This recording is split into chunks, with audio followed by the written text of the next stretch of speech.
Assalamualaikum warahmatullahi wabarakatuh. Perkenalkan, nama saya Aulia Kusanggraini dengan nomor NIM 14021922292 dari kelompok 2.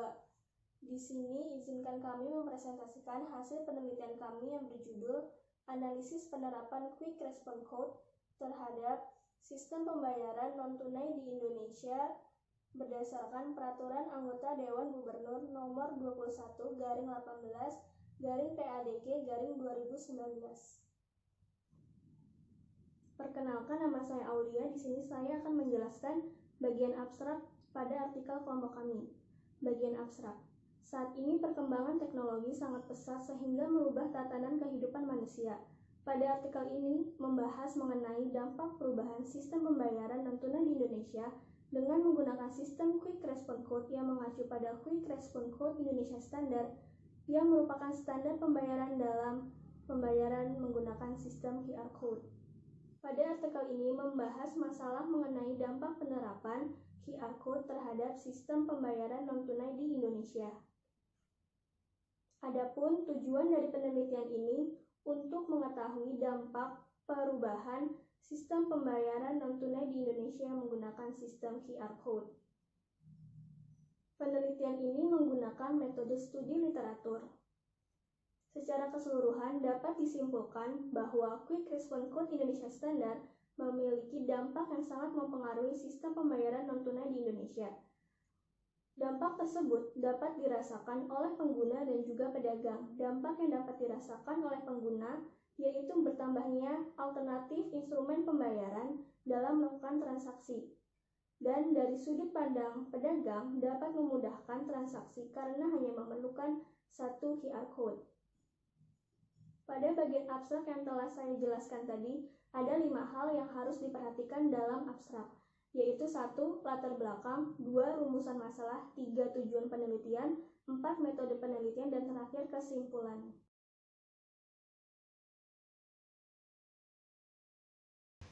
Assalamualaikum warahmatullahi wabarakatuh.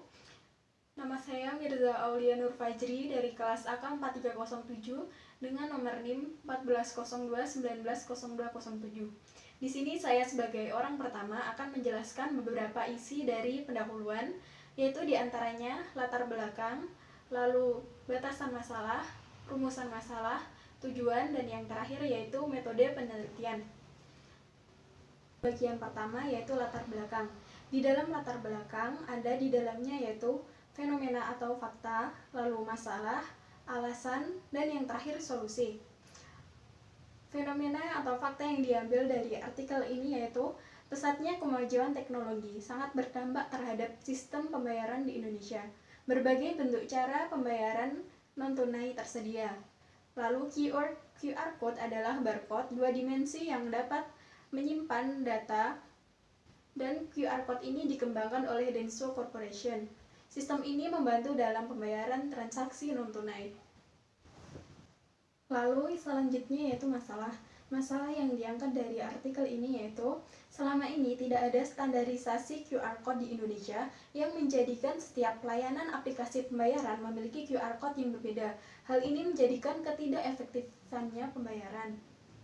Selanjutnya yaitu alasan, yang berisi penetapan peraturan Dewan Gubernur Indonesia maupun lembaga terkait lainnya digunakan untuk meningkatkan keefektifan sistem pembayaran transaksi non-tunai khususnya QR Code.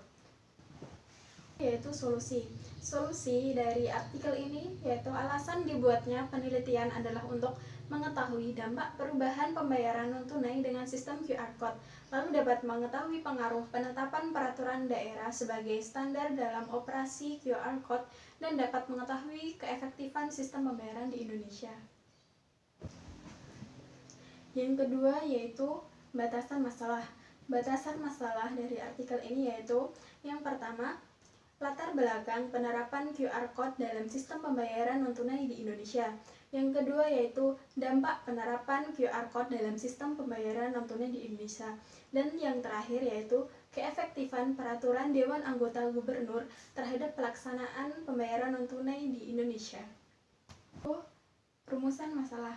Rumusan masalah dari artikel ini yang pertama yaitu Apakah yang melatar belakangi diterapkannya QR Code dalam sistem pembayaran non-tunai di Indonesia?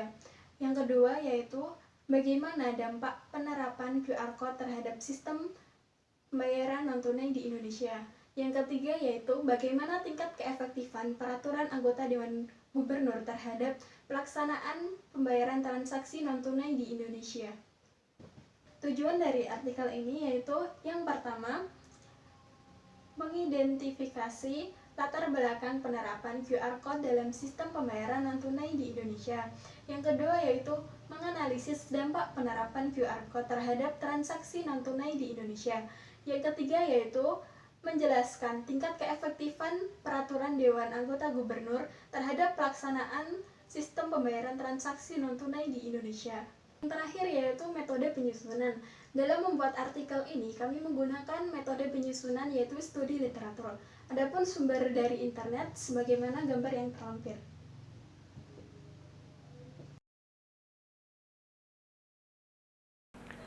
Nama saya Ditya Novanto Nomba, NIM 1402190221.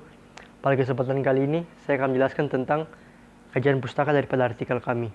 Kajian pustaka ini sendiri berisikan teori-teori atau referensi yang menjadi dasar analisis untuk menjawab pertanyaan-pertanyaan pada rumusan masalah. Untuk teori atau referensi yang pertama, saya akan menjelaskan tentang jenis-jenis sistem pembayaran di Indonesia.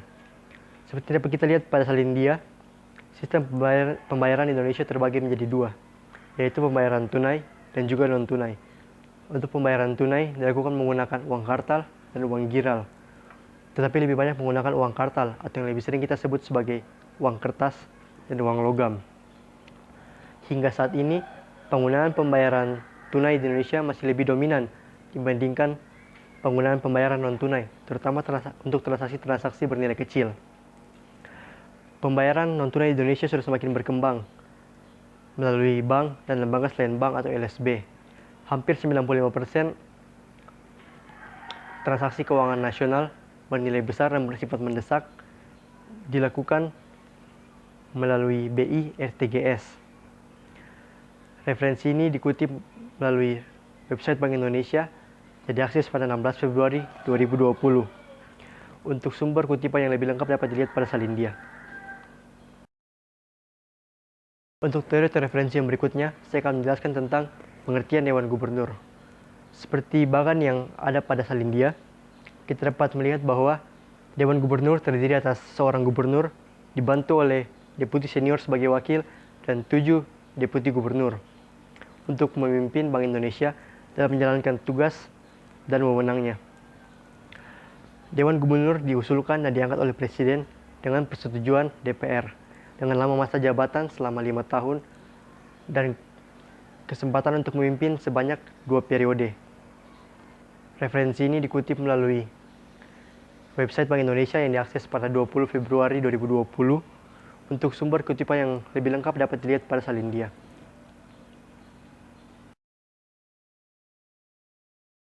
Untuk teori atau referensi yang berikutnya, saya akan menjelaskan tentang hubungan PADG dengan QR Code.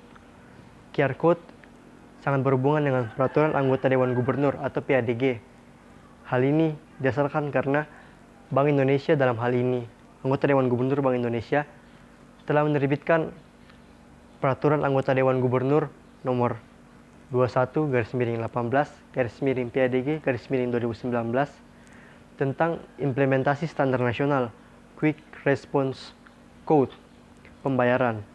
Sebagaimana kita ketahui, QR Code memiliki fungsi yang lebih luas daripada hanya sekedar menjadi alat pembayaran. Tapi dalam peraturan ini yang dibahas hanya QR Code untuk pembayaran.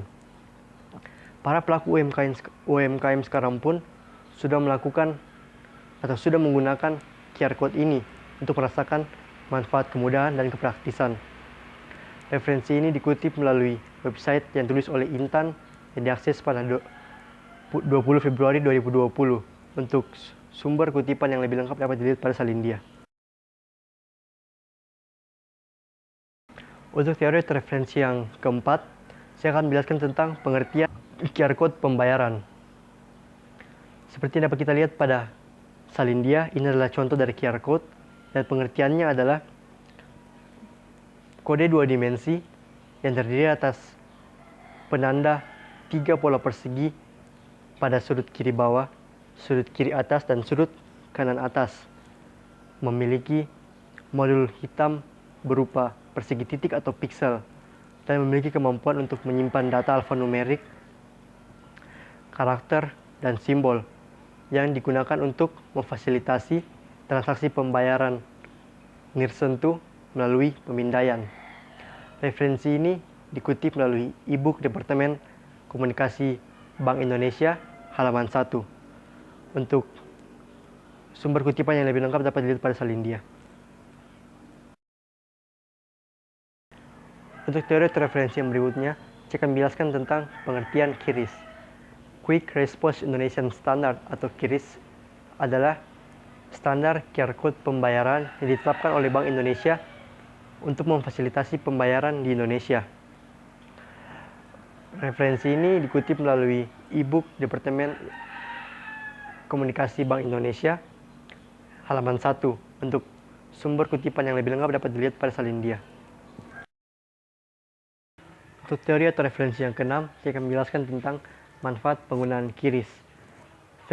Fleksibilitas untuk memilih alternatif sumber dana dan atau instrumen pembayaran untuk melakukan pembayaran kepada pedagang akan bertambah.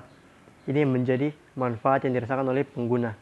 Dari sisi pedagang, hanya memerlukan satu QR Code pembayaran berstandar QRIS untuk menerima pembayaran dari berbagai macam sumber dana dan instrumen pembayaran berbeda.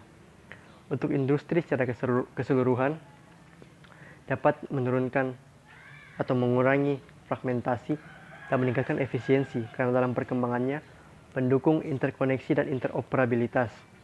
Referensi ini dikutip melalui e-book Departemen Komunikasi Bank Indonesia halaman 1. Untuk sumber kutipan yang lebih lengkap dapat dilihat pada salindia. Untuk teori atau referensi yang ketujuh, saya akan menjelaskan tentang pihak yang terlibat dalam pemrosesan transaksi QRIS. Yang pertama ada Pengelola Nasional Merchant Repository, yang kedua ada Merchant Aggregator, yang ketiga ada lembaga switching, dan yang keempat ada penyelenggara jasa sistem pembayaran. Referensi ini dikutip dari e-book Departemen Komunikasi Bank Indonesia halaman 2. Untuk sumber kutipan yang lebih lengkap dapat dilihat pada salindia. Untuk teori atau referensi yang ke-8, saya akan menjelaskan tentang prosedur yang harus dilakukan oleh merchant aggregator agar dapat melakukan kegiatan terkait pemrosesan transaksi QRIS. Yang pertama, merchant aggregator harus menjalin kerjasama dengan PJSP atau penyelenggara jasa sistem pembayaran. Lalu setelah itu, PJSP harus menyerahkan atau mengajukan kerjasama yang telah terjalin kepada Bank Indonesia untuk mendapatkan persetujuan. Referensi ini dikutip melalui e-book Departemen Komunikasi Bank Indonesia halaman 2. Untuk sumber kutipan yang lebih lengkap dapat dilihat pada salindia.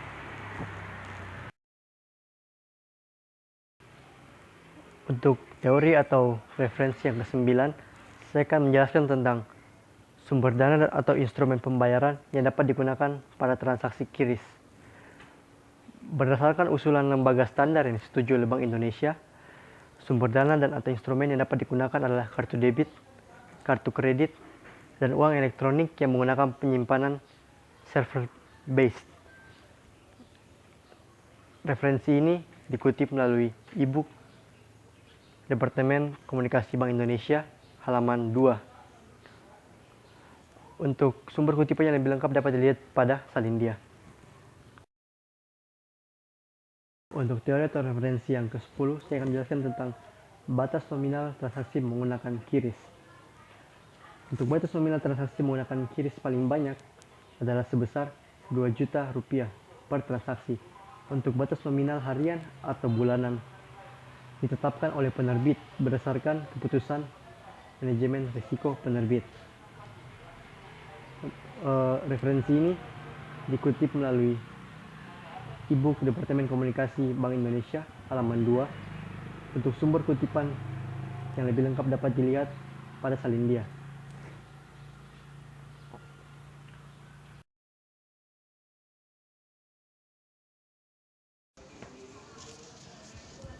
Assalamualaikum warahmatullahi wabarakatuh.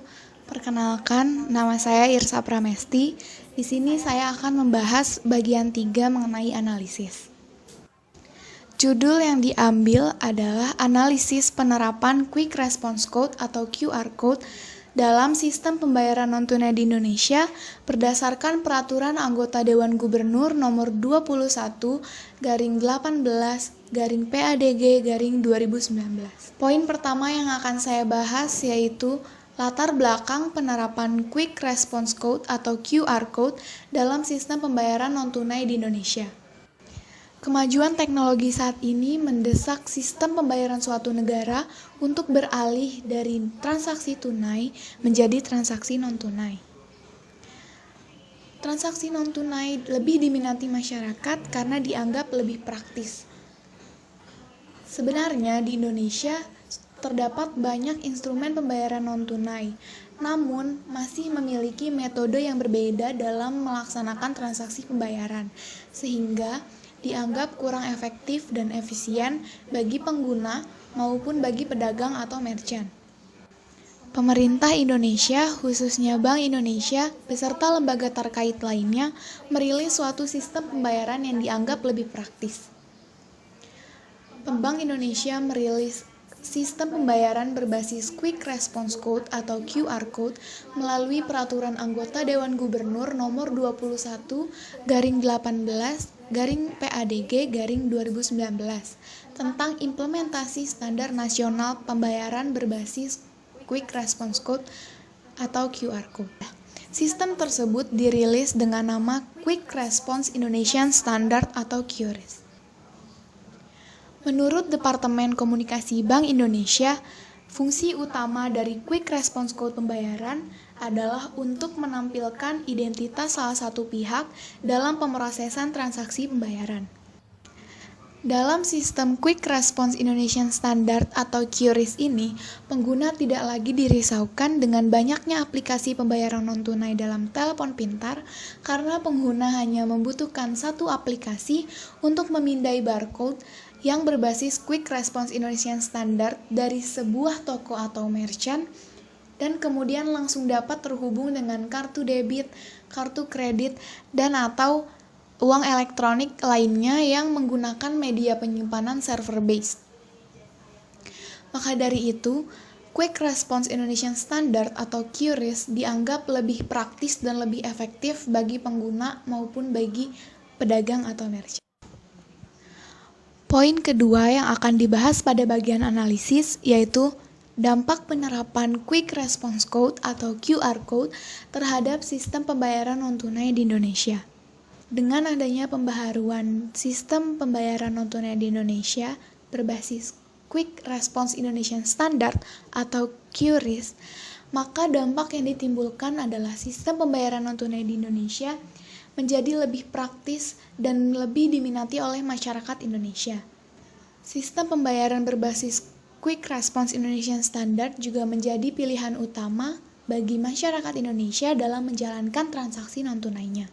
Menurut Departemen Komunikasi Bank Indonesia, penerapan dari Quick Response Indonesian Standard atau QRIS juga memberikan dampak bagi pengguna, pedagang, maupun dalam sisi industri. Dampak yang dirasakan oleh pengguna yaitu meningkatnya fleksibilitas dalam memilih alternatif sumber dana atau instrumen pembayaran non-tunai. Sedangkan dampak yang dirasakan oleh pedagang atau merchant yaitu meningkatnya kepraktisan karena hanya diperlukan satu barcode yang berbasis Quick Response Indonesian Standard untuk menerima pembayaran dari seluruh sumber dana atau instrumen pembayaran non-tunai. Dalam sisi industri, penerapan Quick Response Indonesian Standard atau QRIS juga memberikan dampak, yaitu meningkatnya interkoneksi dan interoperabilitas sehingga meningkatkan efisiensi. Dengan adanya penerapan Quick Response Indonesian Standard atau QRIS, maka diharapkan dapat memberikan berdampak positif bagi seluruh pihak sehingga dapat memajukan perekonomian Indonesia dari segi sistem pembayarannya. Poin ketiga yang akan dibahas pada bagian analisis yaitu tingkat keefektifan peraturan anggota Dewan Gubernur terhadap pelaksanaan transaksi non-tunai di Indonesia. Peraturan anggota Dewan Gubernur nomor 21/18/PADG/2019 dinilai efektif sebagai pedoman pelaksanaan Quick Response Indonesian Standard atau QRIS karena mencakup seluruh informasi yang diperlukan guna keberlangsungan dari sistem pembayaran berbasis Quick Response Indonesian Standard ini. Peraturan anggota Dewan Gubernur tersebut mencakup informasi seperti batas maksimum nominal per transaksi, pihak penerbit instrumen pembayaran yang terdaftar di Bank Indonesia, dan juga informasi penting yang lainnya. Selain itu, peraturan anggota Dewan Gubernur tersebut juga telah menimbang beberapa peraturan terdahulu seperti Peraturan Bank Indonesia nomor 19/PBI/2017 tentang Gerbang Pembayaran Nasional atau National Payment Gateway. Dan juga Peraturan Bank Indonesia nomor 20/6/PBI/2018 tentang uang elektronik.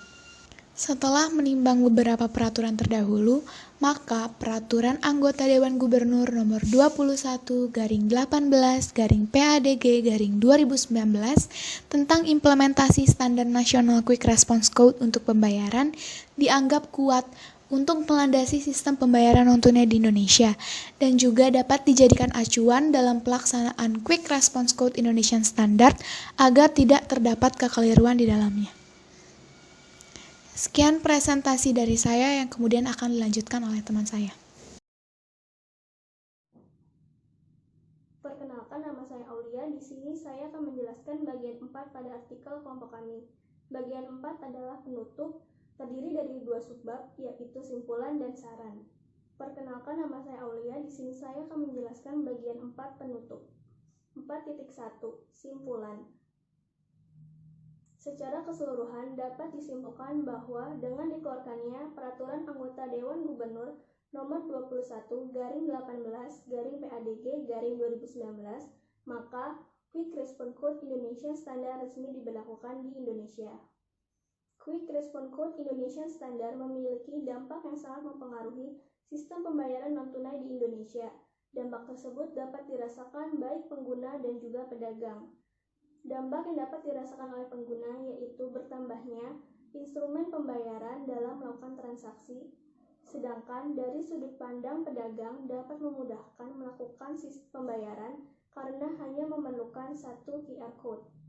4.2 Saran. Dalam melengkapi proses penelitian ini disarankan sebagai berikut. A.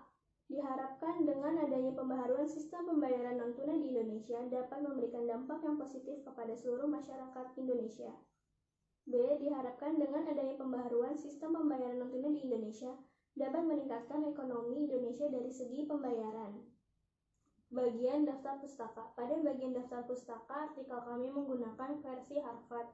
Daftar pustaka dapat ditulis dengan urutan nama pengarang, tahun terbit, judul, ditulis dengan huruf miring, halaman web, dan juga tanggal akses. Berikut sumber-sumber informasi yang digunakan pada artikel kelompok kami. Sekian presentasi dari kelompok 2. Mohon maaf bila ada kesalahan dan terima kasih atas perhatiannya. Wassalamualaikum warahmatullahi wabarakatuh.